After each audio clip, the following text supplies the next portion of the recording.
Good afternoon, friends. My name is Vipin Kumar Sharma, Associate Professor in Meerut institute of engineering and technology Meerut.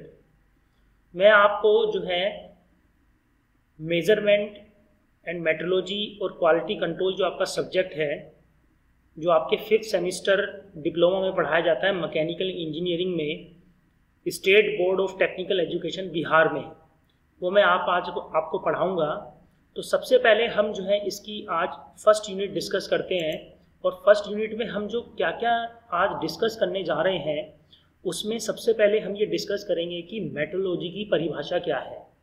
तो metrology की परिभाषा हम यहाँ पर 3 तरीके से पढ़ेंगे। सबसे पहला तरीका है हमारा कि साइंटिफिक मेट्रोलॉजी किसे कहते हैं। उसके बाद हम ये पढ़ेंगे इंडस्ट्रियल मेट्रोलॉजी किसे कहते हैं। उसके बाद हम पढ़ेंगे लीगल मेट्रोलॉजी क्या है। देन उसके बाद हम ये पढ़ेंगे कि हमें नीड ऑफ इंस्पेक्शन, हमें इंस्पेक्शन करना क्यों ज़रूरी है। सपोज़ आप ये मान लीजिए कि आपने किसी रॉ मटेरियल से कोई आपने प्रोडक्ट बनाया, और वी कैन से कि हमने जो है कोई सेमी फिनिश्ड प्रोडक्ट या फिनिश्ड प्रोडक्ट बनाया, तो हमें क्या है उसको इंस्पेक्शन करना है, तो उसकी आवश्यकता क्यों है, तो हम ये पढ़ेंगे आज।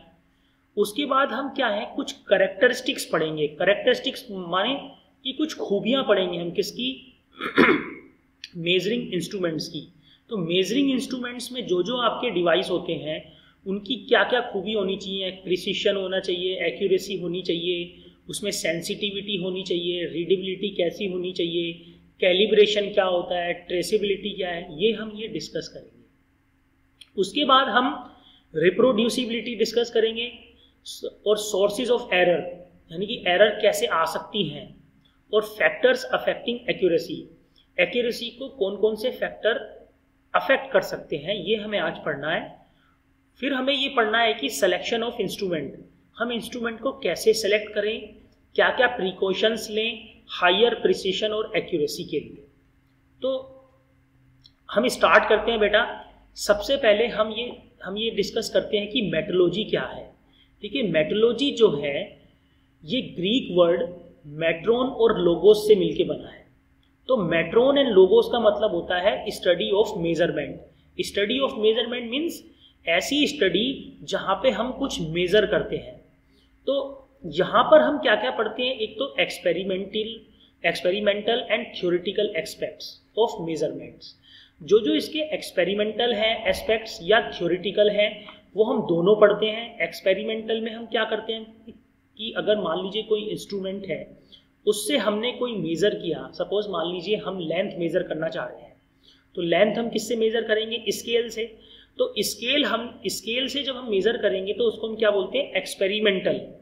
लेकिन अगर थ्योरेटिकल एस्पेक्ट की बात करें कि अगर हम उसमें कोई फॉर्मूला अप्लाई कर रहे हैं मेज़रमेंट में, या हमें कोई एरर निकालनी है, तो उसके लिए हमें थ्योरेटिकल एस्पेक्ट करने पड़ेंगे। तो थ्योरेटिकल एस्पेक्ट आप ऐसे भी समझ सकते हैं कि आप मान लीजिए कि आपने एक लेंथ जो है 3 बार मेज़र करी, और वो लेंथ आपने मेज़र करी 5 सेंटीमीटर, 5.1 सेंटीमीटर और 5.1 सेंटीमीटर। तो जब आप इन तीनों लेंथ को जोड़ोगे और 3 से डिवाइड करोगे तो जो वो रिजल्ट आएगा उसको हम बोलते हैं थ्योरेटिकल एस्पेक्ट्स। तो उसके बाद जो है हमें ये पढ़ना है कि जो ये मेट्रोलॉजी है इसमें हम कौन कौन सी अनसर्टेनिटी डिस्कस करते हैं। कितना, जब हमने कोई भी चीज़ मेज़र करी तो जब उसे कैलकुलेट करने में क्या अनसर्टेनिटी आई, क्या एरर्स आई हैं, किस वजह से आई हैं, ये सब इसमें हमें डिस्कस करना है। ठीक है, देखिए लेकिन जनरली क्या है, आप डिप्लोमा के स्टूडेंट हो तो हमें ये पढ़ाया जाता है कि मेट्रोलॉजी जो है बस हम इंजीनियरिंग पर्पस के लिए यूज़ करते हैं, लेकिन ऐसा नहीं है। मेट्रोलॉजी आजकल हम इंडस्ट्रियल में भी यूज़ करते हैं, जो वहाँ पर उसका वाइड एप्लीकेशन है, बहुत ही ज़्यादा एप्लीकेशन है इंडस्ट्रियल में। अगर हम लास्ट में जब हम इंस्पेक्शन करते हैं तो हम मेजरिंग डिवाइस जो भी यूज़ करते हैं वो हम किस लिए यूज़ करते हैं, ताकि एरर हमारी मिनिमाइज हो जाए।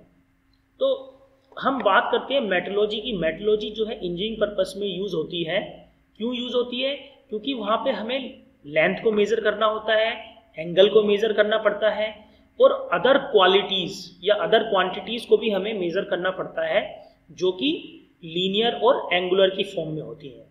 तो मेट्रोलॉजी आपको समझ में आ गया होगा कि मेट्रोलॉजी क्या है, कि मेट्रोन और लोगोस से मिलकर बना हुआ है, और इसका मतलब क्या होता है कि जहाँ पे हम किसी अननोन को मेजर करते हैं, अननोन क्वांटिटी को मेजर करते हैं, तो इसलिए बोलते हैं इसको स्टडी ऑफ मेजरमेंट। अब ये देखिए कि यहाँ पर 1 2 3 4 5 6 पॉइंट है। ये बता रहा है कि हमें मेट्रोलॉजी में हम और क्या क्या चीज कंसर्न करके चलते हैं। देखिए ये पहला है कि एक तो हम ये डिस्कस करके चलते हैं कि हमें यूनिट्स ऑफ मेजरमेंट पता होनी चाहिए, क्योंकि देखिए अगर हम लेंथ को मेजर करते हैं वो हम इन टर्म्स ऑफ मीटर करते हैं। अगर हमें कोई वजन नापना है तो हम बोलते हैं किलोग्राम इसका वजन है, हम कहते हैं ना जैसे इसका वजन 56 kg है। तो हम मेट्रोलॉजी में यूनिट्स के बारे में पढ़ते हैं, क्या क्या यूनिट्स हैं मेजर करने की। देन हम ये पढ़ते हैं कि जो जो आपकी मेजरिंग यूनिट्स हैं उसमें क्या क्या असर्टेनिटी है। उसके बाद हम ये पढ़ते हैं कि कौन कौन से मेथड्स हो सकते हैं मेजरमेंट को करने के। जैसे हम कहते हैं कि डायरेक्ट मेथड, एक हम कहते हैं इनडायरेक्ट मेथड। ठीक है, डायरेक्ट मेथड में क्या होता है कि आप अननोन क्वांटिटी को जो है आप किसी भी डिवाइस से मेजर कर सकते हैं डायरेक्टली पुट करके, उन दोनों को पुट करके। लेकिन अगर मैं इनडायरेक्ट मेजरमेंट की बात करूं तो वहां पे हम ट्रांसड्यूसर यूज करते हैं। अब ये फोर्थ पॉइंट आता है कि analysing the accuracy of methods of measurement. So हम यहाँ पे ये भी डिस्कस करके चलते हैं कि जो हम अपना मेजरमेंट कर रहे हैं वो मेथड एक्यूरेट है या नहीं है उसमें, क्योंकि हमारा जो पर्पस है हमारी एरर कम आनी चाहिए, तो इसीलिए हम इसमें ये भी चेक करते हैं कि वो मेथड कितना एक्यूरेट है। तो ये हम मेट्रोलॉजी में कंसल्ट करके चलते हैं। उसके बाद हम ये देख के चलते हैं कि जो आपकी एरर्स हैं, जो आपने एरर्स हैं उसको आपको क्या करना है, इन्वेस्टिगेट करना है। जब आपने एरर को इन्वेस्टिगेट कर लिया, मतलब आपने जब ढूंढ लिया एरर्स को, देन उसके बाद आपको उसको ख़त्म भी करना है, एलिमिनेट भी करना है। तो ये भी हम मेट्रोलॉजी में पढ़ते हैं। तो मेट्रोलॉजी में हम क्या क्या पढ़ते हैं, एक तो हम यूनिट्स के बारे में पढ़ते हैं, उसके बाद हम उसमें जो है कौन कौन से तरीके हैं जिससे हम मेज़र कर सकते हैं। देन उसके बाद हम जो है एक्यूरेसी जो है वो हम एक्यूरेसी करने के कौन कौन से मेथड्स हैं वो हम पढ़ते हैं। देन उसके बाद हम ये पढ़ते हैं कि एरर को कैसे रिमूव किया जाए, ये भी हम मेट्रोलॉजी में पढ़ते हैं। सो अब आप यहाँ देखिए कि हमने अभी कंटेंट्स में डिस्कस किया था कि मेट्रोलॉजी की हमें 3 डेफिनेशन पढ़नी है, यानी कि परिभाषा पढ़नी है। पहला है साइंटिफिक मेट्रोलॉजी, दूसरा है इंडस्ट्रियल मेट्रोलॉजी, तीसरा है लीगल मेट्रोलॉजी। तो जब भी हम साइंटिफिक मेट्रोलॉजी की बात करते हैं, साइंटिफिक मेट्रोलॉजी का मतलब क्या है कि ये हम ऐसी जगह यूज करते हैं, ऐसी ऑर्गेनाइजेशन में जहां पर ही आपकी हाई लेवल की एक्यूरेसी चाहिए। ठीक है ना, अगर हम वहां जैसे आप देखिए DRDO है हमारा, DRDO defence research development organisation, वहां पर हम क्या करते हैं, जो भी हम वहां पे मेजरमेंट करते हैं तो वहां पे हम जो भी यूज करेंगे मेजरमेंट के तरीके, तो वो कौन से उसके अंदर आएगा, साइंटिफिक मेट्रोलॉजी के अंदर आएगा। और वहां पर हमें बहुत ये ध्यान रखना है कि जो मेंटेनेंस है वो बहुत ही हाई लेवल की होती है। ठीक है ना, क्योंकि वहां पे हम कोई रिस्क नहीं ले सकते। जैसे हम मान लीजिए हम DRDO की ही बात कर रहे हैं या हम इसरो की बात करते हैं, इंडियन स्पेस रिसर्च ऑर्गेनाइजेशन, वहाँ हम जब रॉकेट जो है लॉन्च करते हैं तो जो भी हमें डायमेंशन मेजर करनी है वो हमें बहुत ही प्रिसाइज रखनी होती है। हमें ध्यान रखना होता है कि हम जो भी हमने मेजर किया है वो एक्यूरेट हो, वहाँ हम रिस्क नहीं ले सकते। तो जो भी ऐसी ऑर्गेनाइजेशन में हम मेजरमेंट करते हैं वहाँ पे हम बोलते हैं साइंटिफिक मेट्रोलॉजी। तो इंडस्ट्रियल मेट्रोलॉजी ये तो बहुत आसान है, जैसे कि इसका नाम ही है इंडस्ट्रियल। जो इंडस्ट्रियल में हम मेजर करते हैं, जो भी जब आपने फाइनल प्रोडक्ट बनाया, रॉ मटेरियल को जब आपने कन्वर्ट किया, वेरियस ऑपरेशन आपने अप्लाई किए, जैसे ग्राइंडिंग अप्लाई किया, फिनिशिंग अप्लाई किया, टर्निंग अप्लाई किया, जो भी आपने वेरियस ऑपरेशन है चाहे लेथ मशीन पे परफॉर्म किए किसी भी, तो उसके बाद फाइनल स्टेप हमारा क्या होता है, इंस्पेक्शन करना। तो वो जो इंस्पेक्शन और टेस्टिंग है वो किस में करते हैं हम, इंडस्ट्रियल मेट्रोलॉजी में। तो इससे क्या होता है कि क्योंकि हमें जो प्रोडक्ट है वो कस्टमर को देना है, तो हमें क्वालिटी पे ध्यान रखना है, क्वालिटी हमारी अच्छी होनी चाहिए ताकि कस्टमर जो भी हमसे प्रोडक्ट खरीदे वो बहुत ही अच्छा हो। उसके बाद आता है लीगल मेट्रोलॉजी। देखिए लीगल मेट्रोलॉजी बहुत इंपॉर्टेंट है। लीगल मेट्रोलॉजी देखिए जैसे डेफिनेशन में लिखा है कि it is concern with the accuracy of measurement where these have influence on the transparency of economical transactions, health and safety. तो जहां पर भी आपका इकोनॉमिकल, हेल्थ और सेफ्टी की बात आती है वहां हम कौन सी मेट्रोलॉजी यूज करते हैं? Legal metrology. तो इसका मेन फंक्शन क्या होता है? इसका मेन फंक्शन है कि ये जो है आपको रेगुलेट करता है, एडवाइस करता है, सुपरवाइज करता है एंड कंट्रोल करता है manufacturing and calibration of measuring instruments. जैसे सपोज मान लीजिए कि आपने जो है आज आपको देख रहे हैं आप वेट बैलेंस है, आप वेट मेजर करना चाहते हैं, या हम कहते हैं तराजू। आजकल आपने देखे डिजिटल आ रहे हैं तराजू। तो वो वेट मेजरिंग मशीन जो है आपको उसको कौन कैलिब्रेट करके देता है? उसको कोई एक लीगल संस्था होती है, वही तो उसको क्या करके देती है? कैलिब्रेट करके देती है। कैलिब्रेशन मतलब कि हम किसी भी डिवाइस की एक्यूरेसी को चेक करते हैं। तो अगर उस संस्था ने ये कह दिया कि ये डिवाइस बहुत ही एक्यूरेट है, तो देन हम उसको जो मार्केट में लॉन्च कर सकते हैं। तो लीगल मेट्रोलॉजी में हमें ये ध्यान रखना होता है कि इकोनॉमिकल, हेल्थ और सेफ्टी पर्पस का भी बहुत ध्यान रखना होता है, क्योंकि ये हमारी डायरेक्ट सोसाइटी से जुड़ी होती है। नाउ अगला जो हमारा डिस्कशन जो हमें करना है वो नीड फॉर इंस्पेक्शन। हम इंस्पेक्शन क्यों करें, क्यों जरूरत है हमारी इंस्पेक्शन करने की, ये हमें किस में पढ़ना है? नीड फॉर इंस्पेक्शन में। तो यहाँ पे सबसे पहला इंपॉर्टेंट आप ये ध्यान दीजिए पॉइंट जो है, to ensure components and part conform to the established standards. मतलब जो भी हम पार्ट्स बना रहे हैं वो एक स्टैंडर्ड का बना होना चाहिए। ऐसा नहीं है कि आप किसी कंपनी में कोई पार्ट बन रहे हैं, मिलियंस ऑफ पार्ट्स बनते हैं, एक पार्ट किसी स्टैंडर्ड का बना दिया, दूसरा पार्ट अपने किसी स्टैंडर्ड का बना दिया। तो हमें स्टैंडर्ड ध्यान रखना है कि either we have to follow the BIS standard, हमें bureau of Indian standard follow करना है, या और भी डिज़ाइन के स्टैंडर्ड होते हैं जो भी इस कंपनी में हम फॉलो करते हैं, हमें उसका ध्यान रखना है कि जितने भी पार्ट्स बने वो सारे एक ही स्टैंडर्ड्स के बने। ठीक है। उसके बाद हमें ये ध्यान रखना है कि इंटरचेंजेबिलिटी ऑफ मैन्युफैक्चर। इंटरचेंजेबिलिटी का ध्यान रखना है हमें। ऐसा ना हो कि अब जैसे मान लीजिए हम एक पिस्टन और सिलेंडर असेंबली की बात करते हैं। सपोज मान लीजिए पिस्टन आपका खराब हो गया, तो आपको नया पिस्टन की जरूरत है। तो आप क्या करते हैं, जहाँ से भी आपने पिस्टन आपने मंगाया है, तो वो पिस्टन जो है जब आपने रिप्लेस किया तो वो एकदम उसके अंदर फिट हो जाए। ऐसा नहीं है कि आप उसमें हैमर अप्लाई कर रहे हैं, कोई एक्शन ऐसा अननेसेसरी एक्शन अप्लाई कर रहे हैं कि आपका सिलेंडर ही खराब हो जाए। तो हमें इस चीज़ का भी ध्यान रखना है, इंटरचेंजेबिलिटी ऑफ द मैन्युफैक्चर। दूसरा क्या है कि हमें ये देखना है कि to provide the means of finding the problem areas, कि जब आपने इंस्पेक्शन किया तो इंस्पेक्शन करने के बाद जो भी उसने कुछ ढूंढा कि इसमें प्रॉब्लम है, तो जब तक हमें वो प्रॉब्लम हमें पता नहीं लगेगी, देन हम उसको रेक्टिफाई नहीं कर सकते। तो हमें प्रॉब्लम को ही फाइंड आउट करना है, किससे? इंस्पेक्शन के थ्रू। उसके बाद हमें ये ध्यान रखना है जो क्वालिटी है उसका स्टैंडर्ड मेंटेन हो, उसका लेवल मेंटेन हो।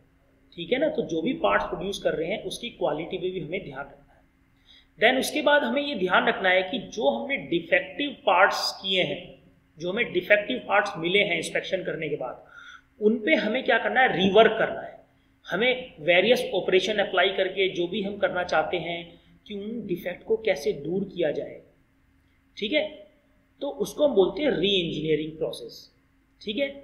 उसके बाद हमें ये ध्यान रखना है कि हमें जो है, जो हमारा क्वालिटी ऑफ रॉ मटेरियल्स है, टूल्स हैं और इक्विपमेंट्स हैं, वो बहुत ही गुड क्वालिटी की होनी चाहिए। क्यों? क्योंकि देखिए ये जो रॉ मटेरियल, टूल्स और इक्विपमेंट्स हैं, यही तो क्या करेंगे? रॉ मटेरियल को फिनिश गुड में कन्वर्ट करेंगे, यही तो आपके फाइनल प्रोडक्ट को बनाएंगे। तो अगर रॉ मटेरियल आपका अच्छी क्वालिटी का होगा, टूल अच्छी क्वालिटी का होगा, हमारे इक्विपमेंट्स अच्छी क्वालिटी के होंगे जिससे हम इंस्पेक्शन करेंगे, तो फाइनल गोल हमारा क्या होगा? जो हमारा प्रोडक्ट है वो अल्टीमेटली गुड क्वालिटी का होगा। और यही हमारा इंजीनियरिंग मेट्रोलॉजी या क्वालिटी जो हमारा सब्जेक्ट है, इसका फुल पर्पज़ ही यही है, इसका ऑब्जेक्टिव ही यही है कि हमें जो भी पार्ट प्रोड्यूस करना है वो बहुत ही अच्छी क्वालिटी का होना चाहिए, ताकि कस्टमर उसको एकदम खरीद ले। अब जो इम्पोर्टेंट एक डेफिनेशंस हैं, बहुत ही इंपॉर्टेंट है, एक्यूरेसी एंड प्रिसीशन। देखिए एक्यूरेसी और प्रिसीशन ये एक मेजरिंग डिवाइस की कैरेक्टरिस्टिक होती है। अगर ये दोनों चीज अगर किसी मेजरिंग डिवाइस की अच्छी है, यानी कि इसका मतलब क्या हुआ, इसका मतलब है कि जो भी आपने मेजरमेंट किया है वो बहुत ही अच्छा है। तो अब हमें ये समझना है एक्यूरेसी एंड प्रिसीशन। उसके समझने के लिए हमने क्या किया है, ये एक एग्जाम्पल लिया है।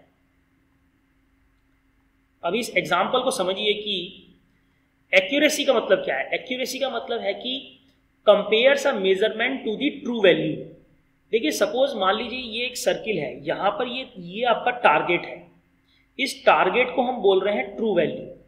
तो जब भी कोई ये एरो इस ट्रू वैल्यू के ज़्यादा नज़दीक होगा तो इसका मतलब क्या है कि वो ज़्यादा एक्यूरेट होगा। ठीक है, तो compares a measurement to the true value. अब देखिए जैसे ये एग्जाम्पल है, हमारे ये दो स्टूडेंट्स हैं रवि और अंकित। रवि और अंकित को एक टास्क दिया कि तुम्हें क्या करना है, एक बुक की लेंथ को मेजर करना है। तो उन्होंने क्या किया, बुक की लेंथ को मेजर, बुक की जो लेंथ थी, ट्रू वैल्यू थी, वो थी 17 सेंटीमीटर। लेकिन जब रवि ने मेजर किया तो ये आई 17 सेंटीमीटर, 16 सेंटीमीटर, 18 सेंटीमीटर, 15 सेंटीमीटर। लेकिन यही टास्क जब आपका अंकित ने किया तो ये आई 15.5, 15, 15.2, 15.3। तो अब यहाँ पर ये क्वेश्चन उठता है कि कौन ज़्यादा एक्यूरेट है, किसने ज़्यादा एक्यूरेट। तो आपको ये देखना है कि 17.0 के सेंटीमीटर के क्लोज किसने ज़्यादा मेजर किया है। तो आप देखिए जहाँ तक हमें लग रहा है कि जो Ravi is more accurate as compare to the Ankit. Ravi जो है ज़्यादा एक्यूरेट है किसके मुकाबले, अंकित के मुकाबले। क्यों, क्योंकि इसने जो है 17 सेंटीमीटर के करीब ज़्यादा रीडिंग ली है। जबकि आप अंकित देख रहे हैं, अंकित जो है 15.5, 15, 15.2, 15.3, यानी कि इसमें एरर ज़्यादा है, ये एक्यूरेट नहीं है। तो हमेशा ध्यान रखना है कि एक्यूरेट का मतलब है कि जो भी आप मेजर कर रहे हैं वो ट्रू वैल्यू के क्लोज हो, बहुत ही बराबर हो। तो देखा रवि, इसका आंसर क्या है, रवि ने क्या किया, जो है Ravi is more accurate. Ravi जो है ज्यादा एक्यूरेट है किसके कंपैरिजन में, अंकित के कंपैरिजन में। अब बात प्रिसीशन। देखिए प्रिसीशन का मतलब क्या है कि describe how closely measurements to each other and how carefully measurements were made. देखिए इसका मतलब क्या है कि ये मान लीजिए ये 3 एग्जाम्पल दे रखे हैं, 1 2 3, 1 2 3, 1 2 3। किसी एक स्टूडेंट ने ये 3 रीडिंग ली, किसी एक ने ये 3 रीडिंग ली, किसी एक स्टूडेंट ने ये 3 रीडिंग ली। तो अब बात आ रही है कि कौन सा ज्यादा प्रिसाइज है। मतलब ये तीनों पॉइंट जो है क्लोज आ रहे हैं, बहुत आपस में क्लोज आ रहे हैं। तो ये देखा गया कि ये थर्ड वाला जो पॉइंट है ये क्या है, ये ज़्यादा ही प्रिसाइज है, क्योंकि ये तीनों पॉइंट जो है लगभग क्या आ रहे हैं, आसपास ही आ रहे हैं। तो जैसे अब ये समझ लीजिए इसका एक क्वेश्चन है कि इसने क्या किया, वही पुराने वाला क्वेश्चन था और हमें ये पता करना है कि इसमें कौन प्रिसाइज है। तो यहाँ पर अंकित ज़्यादा प्रिसाइज है क्योंकि इसके ये सारी वैल्यू है ये आपस में क्लोज आ रही है, जबकि इसमें ऐसा नहीं है। ठीक, तो अब आप इससे समझ सकते हैं, बहुत ही अच्छा एग्जाम्पल है कि ये आपका टारगेट है। मान लीजिए यहाँ पे एक टारगेट है, इस टारगेट की बात करें तो आप देख रहे हैं कि एक्यूरेसी क्या है, बहुत ज़्यादा है। क्यों, क्योंकि ये ट्रू वैल्यू के बहुत क्लोज है। प्रिसीशन भी बहुत ज़्यादा है। क्यों, क्योंकि ये चारों पॉइंट्स आपस में ही आप एक दूसरे के बराबर है। अगर हम इसकी बात करें, हमारा ये टारगेट है, ये ट्रू वैल्यू है, तो ट्रू वैल्यू पे तो हमारा कोई भी नहीं आ रहा पॉइंट, तो इसका मतलब क्या है, ये लो एक्यूरेसी है। लेकिन ये पॉइंट आपस में बहुत ही क्लोज है, तो इसको हम कहते हैं हाई प्रिसीशन। ठीक है, नाउ अब आप इससे समझ सकते हैं कि आपने क्या किया, एक बुल आइज है उसमें आपने टारगेट किया। अब जब आपने टारगेट किया 3 टारगेट्स विद 3 एरोज, तो आपने क्या किया, अब आप उनको कंपेयर करते हैं कि कौन सा ज़्यादा एक्यूरेट है, कौन सा ज़्यादा प्रिसाइज है। तो पहला देखिए, पहला क्या है, बोथ एक्यूरेट एंड प्रिसाइज, यानी कि टारगेट पे आपने मारा तो तीनों जो है बिल्कुल मिडल में जाके लगे, तो ये एक्यूरेट भी है और प्रिसाइज भी है। उसके बाद आप देखिए दूसरा जो है आपका प्रिसाइज तो है लेकिन वो एक्यूरेट नहीं है। क्यों नहीं है एक्यूरेट? क्योंकि वो टारगेट पे लगा, जो आपका पीला पॉइंट है वो आपका टारगेट है, वहां पे जाके लगा नहीं। और उसके बाद तीसरा है नाइदर एक्यूरेट नॉर प्रिसाइज, तो यानी कि ये आपका कोई भी नहीं फुलफिल करता। तो अब आप ये डिफाइन कर सकते हैं easily, can you define accuracy and precision, आप इजीली डिफाइन कर सकते हैं। उसके बाद अब आप ये देखिए कि अब आपके लिए क्विज है कि ये तीन आपको दिए गए हैं केसेस, आपको ये पता करना है कि कौन सा प्रिसाइज है, एक्यूरेट है और बोथ है। तो हम पहले वाले की बात करते हैं। पहला में कोई एक्यूरेसी नहीं है ना प्रिसिशन है। दूसरे वाले में प्रिसाइज तो है लेकिन एक्यूरेट नहीं है, लो एक्यूरेसी और हाई प्रिसिशन है। एंड तीसरे वाले में आपका हाई एक्यूरेसी और हाई प्रिसिशन है। तो तीसरे वाला जो है बहुत ही अच्छा वाला है। ऐसी अगर हम गोल्फ की बात करें, फर्स्ट केस देखें, अगर लेफ्ट वाला फर्स्ट केस, तो इसमें आप कह सकते हैं कि ये एक्यूरेसी तो है नहीं, क्योंकि हमें बॉल सारी इस गोल्फ होल में एंटर करानी थी लेकिन ये सारी इसके पास आ गई, तो ये क्या है, ये आपका प्रिसाइज तो है लेकिन ये एक्यूरेसी नहीं है इसके अंदर। ऐसी अगर हम इसकी बात करें तो इसमें क्या है, प्रिसिशन तो है नहीं लेकिन ये एक्यूरेट है। तो मुझे लगता है कि अब आपको समझ में आ गया होगा कि एक्यूरेसी और प्रिसिशन में क्या डिफरेंस है। तो लेकिन आपको ये ध्यान रखना है कि किसी भी मेजरिंग डिवाइस के लिए high accuracy and high precision होना बहुत जरूरी है, तभी वो आपका डिवाइस क्या होगा, अच्छा होगा। देन उसके बाद हम ये डिस्कस करते हैं कि सेंसिटिविटी क्या है और रीडेबिलिटी क्या है। देखिए, sensitivity and readability are the characteristics of the measuring device. ये किसी भी जिससे भी हम मेजर कर रहे हैं, इंस्ट्रूमेंट है, उनकी क्या है, कैरेक्टरिस्टिक्स है। ठीक, तो सेंसिटिविटी क्या है, ये किस पे डिपेंड करती है, ये डिपेंड करती है प्रिसिशन और एक्यूरेसी पर। ठीक है, तो सेंसिटिविटी का मतलब क्या है कि ये एक एबिलिटी है किसकी, मेजरिंग डिवाइस की, to detect small differences in the quantity being measured.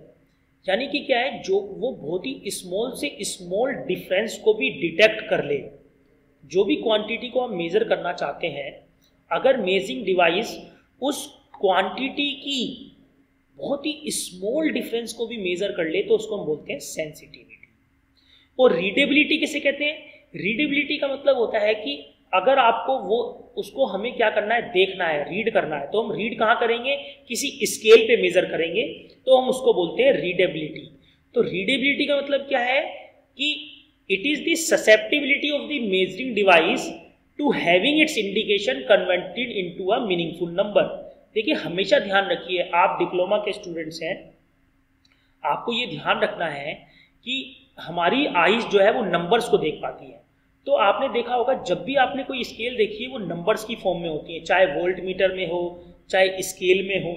तो रीडेबिलिटी जो है वो हमेशा किस में होती है, नंबर्स की फॉर्म में होती है। तो ये भी क्या है, क्वालिटी है किसकी, मेजरिंग डिवाइस की। उसके बाद हम बात करते हैं कैलिब्रेशन। देखिए, कैलिब्रेशन का मतलब होता है कि किसी भी इंस्ट्रूमेंट की एक्यूरेसी को चेक करना।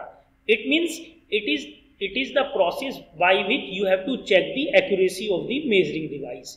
तो हमें वो कैसे चेक करना है, ठीक है, तो जिसमें हम वो चेक करते हैं उसे हम बोलते हैं कैलिब्रेशन कर्व। तो कैलिब्रेशन कर्व जो है, हमेशा ध्यान रखिए, इनपुट और आउटपुट क्वांटिटी के बीच में बनाया जाता है। तो कैलिब्रेशन का मतलब क्या है कि वो तरीका जिससे हम किसी मेजरिंग डिवाइस की एक्यूरेसी को चेक करते हैं। उसके बाद आता है, बड़ी इंपॉर्टेंट टर्म है, ये आपको पता होनी चाहिए कि रिपीटेबिलिटी और रिप्रोड्यूसिबिलिटी किसे कहते हैं।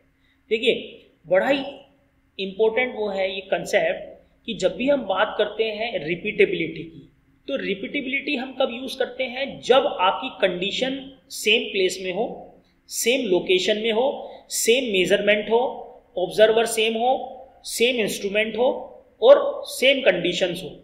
तो जब भी हम बात करेंगे, देखिए, जब भी सपोज मान लीजिए एक वर्नियर कैलिपर है, उस वर्नियर कैलिपर पर 3 स्टूडेंट मेजर कर रहे हैं, 3 डिफरेंट स्टूडेंट मेजर कर रहे हैं, और 3 डिफरेंट टाइम पे कर रहे हैं, और मान लीजिए वो 3 डिफरेंट लोकेशन पे कर रहे हैं, तो उसका मतलब क्या होगा, इसको हम बोलते हैं रिप्रोड्यूसिबिलिटी। तो जो भी रिजल्ट आएगा उसको हम बोलेंगे रिप्रोड्यूसिबिलिटी। लेकिन रिपीटेबिलिटी का मतलब क्या है कि एक ही डिवाइस पर आपने 4 बार एक्सपेरिमेंट किया और आपने जो भी आपकी वैल्यू आई, जो भी आपने मेजर किया, जो भी रिजल्ट आया, उसको हम बोलते हैं रिपीटेबिलिटी। देखिए रिपीटेबिलिटी हम क्यों करते हैं, रिपीटेबिलिटी हम इसीलिए करते हैं ताकि हमारे रिजल्ट बहुत एक्यूरेट आए। तो जब भी हम प्रैक्टिकल करते हैं लैब में, आपने देखा होगा कि जब भी आप प्रैक्टिकल करते हो लैब में, तो आप 3 रीडिंग लेते हैं और 3 रीडिंग के बाद उसको 3 से डिवाइड करके जो एवरेज वैल्यू आती है, देन उसके बाद जो रिजल्ट हमारा आता है बहुत ही एक्यूरेट आता है। तो it means this is called repeatability. तो रिपीटेबिलिटी और रिप्रोड्यूसिबिलिटी में यही अंतर है कि रिपीटेबिलिटी में तो हमारा ऑब्जर्वर सेम रहेगा, लेकिन रिप्रोड्यूसिबिलिटी में ऑब्जर्वर आपका बदल जाएगा। ऑब्जर्वर माने आप, ठीक है। रिपीटेबिलिटी में इंस्ट्रूमेंट आपका सेम रहेगा, लेकिन यहाँ पर इंस्ट्रूमेंट आपका चेंज हो जाएगा, ठीक है। कंडीशन सेम रहेंगी किसमें, रिपीटेबिलिटी में, लेकिन कंडीशंस माने एनवायरमेंटल कंडीशन जो है यहाँ पर चेंज हो जाएगी। तो आपको इस चीज का भी ध्यान रखना है कि रिपीटेबिलिटी क्या है और रिप्रोड्यूसिबिलिटी। तो आपके लिए क्या बेस्ट है, रिपीटेबिलिटी। ना उसके बाद आता है कि factor affecting the accuracy of the measuring system. ये बहुत इंपॉर्टेंट है कि आपके क्या क्या फैक्टर हैं जो एक्यूरेसी ऑफ मेजरिंग डिवाइस को अफेक्ट करते हैं। तो सबसे पहला है factor affecting the calibration standards. तो देखिए अभी मैंने आपको पीछे ही बताया था कि कैलिब्रेशन का मतलब क्या होता है। कैलिब्रेशन का मतलब होता है किसी भी इंस्ट्रूमेंट की एक्यूरेसी को चेक करना। तो वो किस किस पे डिपेंड कर सकता है, जैसे कोफिशिएंट ऑफ थर्मल एक्सपेंशन, मतलब कोफिशिएंट ऑफ थर्मल एक्सपेंशन यानी कि टेम्परेचर के कारण जो एक्सपेंशन हो रहा है मेजरिंग डिवाइस में, एक तो वो अफेक्ट कर सकता है। कैलिब्रेशन इंटरवल, जो भी आप टाइम ले रहे हैं कैलिब्रेशन का, या मान लीजिए आपने अभी टाइम हो रहा है 2 बज रहे हैं, देन उसके बाद आपने 2:10 पे कैलिब्रेशन किया, देन 2:20 पे किया, तो ये कैलिब्रेशन इंटरवल का भी ध्यान रखना है। देन आप क्या, स्टेबिलिटी विद टाइम, इसका बहुत ध्यान रखना है। इलास्टिक प्रॉपर्टीज क्या क्या हो सकती है, इलास्टिक प्रॉपर्टीज, उसका ध्यान रखना है। Then geometric compatibility, geometric compatibility का भी आपको ध्यान रखना है कि वो कैसा है, क्या लेंथ है, क्या ब्रेड्थ है उसकी, क्या थिकनेस है, इस चीज़ का भी आपको बहुत ध्यान रखना है। देन दूसरा आपको है factor affecting the work piece.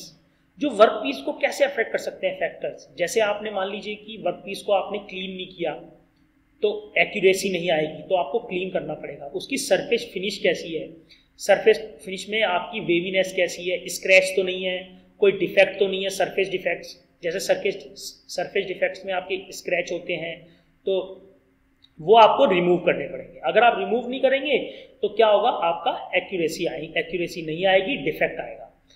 Then आपकी कुछ हिडन ज्योमेट्रीज होती हैं जो छुपी होती हैं, दिखाई नहीं देती। देन उसके बाद इलास्टिक प्रॉपर्टीज, जो भी इलास्टिक प्रॉपर्टीज हैं। देन उसके बाद आपने ये डिफाइन किया एडुकेट डेटम, डेटम माने जो आप रेफरेंस यूज कर रहे हैं वो आपको बहुत ही ध्यान से करना है, ठीक है।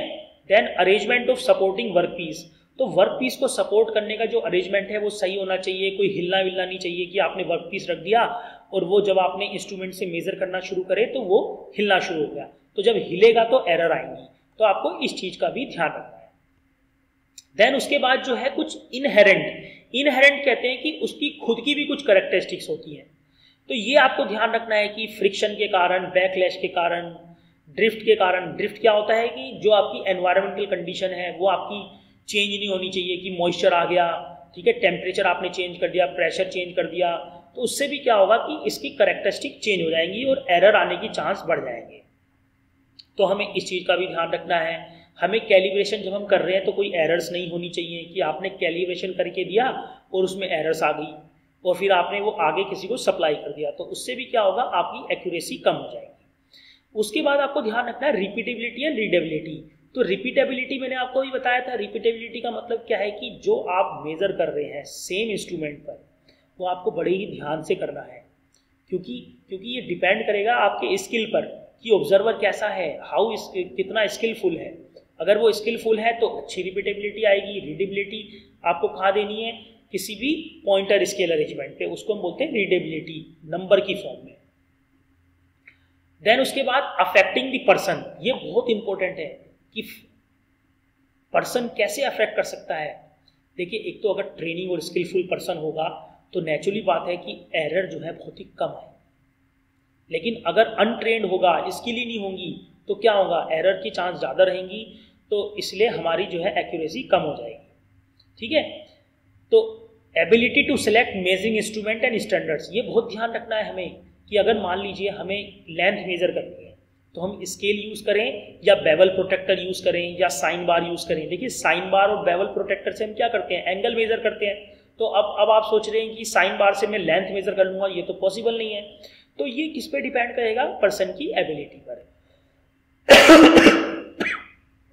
उसके बाद ये भी ध्यान रखना है कि measuring sensible appreciation of measuring cost, हमें कॉस्ट का भी ध्यान रखना है, क्योंकि देखिए कॉस्ट पे सारी चीज़ डिपेंड है। अगर ज़्यादा कॉस्टली होगा और पता चला वो अच्छी रीडिंग नहीं दे रहा तो उसका कोई फायदा नहीं है।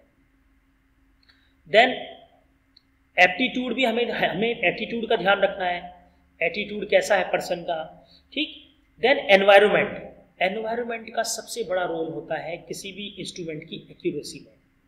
टेम्परेचर एंड ह्यूमिडिटी, देखिए जो भी आपके मेजरिंग डिवाइस बनाए जाते हैं वो कुछ स्पेसिफिकेशंस पे बनाए जाते हैं, उस पर लिखा होता है कि ये इतना 32 डिग्री सेंटीग्रेड टेम्परेचर, इतना ह्यूमिडिटी में वर्क करेगा, ठीक है, इतना वाइब। तो ये सब क्या है, स्पेसिफिकेशन डिपेंड करती हैं। देन उसके सराउंडिंग आपकी क्लीन होनी चाहिए, वाइब्रेशंस नहीं होनी चाहिए, वाइब्रेशन कहीं हिला रहे हैं आप, डुला रहे हैं, कहीं मशीन चल रही है और आप मेज़र कर रहे हैं, तो इस चीज़ का भी आपको ध्यान रखना है कि अगर आप ये चीज़ यूज़ नहीं करेंगे तो आपकी रीडिंग अच्छी नहीं आएगी। देन आपको ये ध्यान रखना है कि थर्मल एक्सपेंशन का भी ध्यान रखना है, आपको हीटिंग एलिमेंट का भी ध्यान रखना है। ये सब सनलाइट और पीपल, इन सब का ध्यान रखना है। इसकी सनलाइट अगर ज़्यादा आ रही है तो हो सकता है कि इंस्ट्रूमेंट की जो एबिलिटी है गुड रीडिंग की वो कम हो जाए। अगर ज़्यादा पीपल आ जाए तो उससे भी क्या होगा, आपके एरर के चांस बढ़ जाते हैं। तो हमें ये सारे फैक्टर कंसीडर करके चलने हैं कि कौन कौन से फैक्टर जो हैं हमारे मेजरिंग सिस्टम को, उसकी एक्यूरेसी को हमें क्या कर सकते हैं, अफेक्ट करते हैं। तो ये मैंने आपको बताया, ये फैक्टर होते हैं। देन उसके बाद आता है मेजरमेंट। देखिए मेजरमेंट का मतलब क्या होता है कि हम किसी अननोन मैग्नीट्यूड और स्टैंडर्ड के बीच में कंपैरिजन करते हैं, और वो कंपैरिजन कैसा होता है, मात्रात्मक कंपैरिजन, यानी कि क्वांटिटेटिव एनालिसिस। तो जब हम क्वांटिटेटिव कंपैरिजन करते हैं किसी अननोन क्वांटिटी और स्टैंडर्ड के बीच में, तो वो हमें क्या देता है, रिजल्ट बोलता है। वो हमें क्या देता है, रिजल्ट देता है, आउटपुट देता है। तो उस आउटपुट देने को, जो आउटपुट मिला कैसे, जब हमने स्टैंडर्ड और मैग्नीट्यूड को कंपेयर किया, तो उसे हम बोलते हैं मेजरमेंट। फॉर एग्जांपल कि हमने कोई लेंथ ऑफ बार मेजर करी, किसके द्वारा मेजर करी, स्टील रूल के द्वारा। तो स्टील रूल क्या हो गया यहाँ पर, स्टैंडर्ड, और लेंथ ऑफ बार क्या हो गया, अननोन क्वांटिटी। तो ये प्रोसेस क्या होता है, इसे बोलते हैं मेजरमेंट। देखिए मेजरमेंट के कुछ स्टैंडर्ड्स होते हैं। देखिए स्टैंडर्ड क्या होता है कि आपकी कुछ बॉडीज हैं, जैसे इंटरनेशनल ऑर्गेनाइजेशन फॉर स्टैंडर्डाइजेशन, ठीक है, एक Indian bureau of Indian standards. तो ये क्या है, ये बेसिकली ये किस स्टैंडर्ड्स हैं। स्टैंडर्ड मतलब जो स्टैंडर्ड किसी अथॉरिटी ने प्रोवाइड किए हैं, ठीक है। जैसे आप कहते हैं हमारे यहाँ पे जो बीसीसीआई है, बीसीसीआई क्या है, जो हमारे यहाँ पे क्रिकेट को देखता है, तो वो क्या है, एक स्टैंडर्ड है, वो एक एसोसिएट, एक क्या है, एक सोसाइटी है, वी कैन से सोसाइटी है, हम कह सकते हैं अथॉरिटी है, जो ये बताती है कि ये इंडिया के ओडीआई प्लेयर ये हैं, इनको हमने करार दिया है। तो उसी के पास ये अथॉरिटी है और किसी के पास अथॉरिटी नहीं है। तो जो बीसीसीआई है ये हमारा क्या है, एक स्टैंडर्ड है, किसका, क्रिकेट, जो हमारे यहाँ पे क्रिकेट को क्या करता है, रेगुलेट करता है, क्रिकेट को देखता है कि कहाँ हमें मैच कराने हैं, कैसे कराने हैं, किस खिलाड़ी को कितना पेमेंट करना है। ऐसी क्या होता है कि ब्यूरो ऑफ स्टैंडर्ड्स या आईएसओ ये क्या करता है, सर्टिफाइड करता है कि कौन सा इंस्ट्रूमेंट अच्छा है, क्या तरीके होने चाहिए मेजरमेंट के, कैसे हमें, कौन से रूल्स हमें अप्लाई करने हैं, क्या तरीके प्रोटोकॉल्स हैं, ये सब क्या है, ये स्टैंडर्ड का पार्ट है। तो जो वर्ल्ड में सबसे अच्छा स्टैंडर्ड माना जाता है वो उसे बोलते हैं ISO, international organization for standardization. अगर इसका सर्टिफिकेट इस सबके पास है तो यानी कि क्वालिटी जो प्रोडक्ट की है वो अपने आप में इंप्रूव हो जाती है। उसके बाद आता है मेथड्स ऑफ मेजरमेंट। देखिए मेथड ऑफ मेजरमेंट के दो तरीके हैं, एक तो आप बात करते हैं डायरेक्ट मेथड की, एक दूसरा बात करते हैं इनडायरेक्ट मेथड की। तो डायरेक्ट मेथड में हम क्या करते हैं, किसी भी अननोन क्वांटिटी को, डायरेक्ट मेथड की बात कर लेते हैं।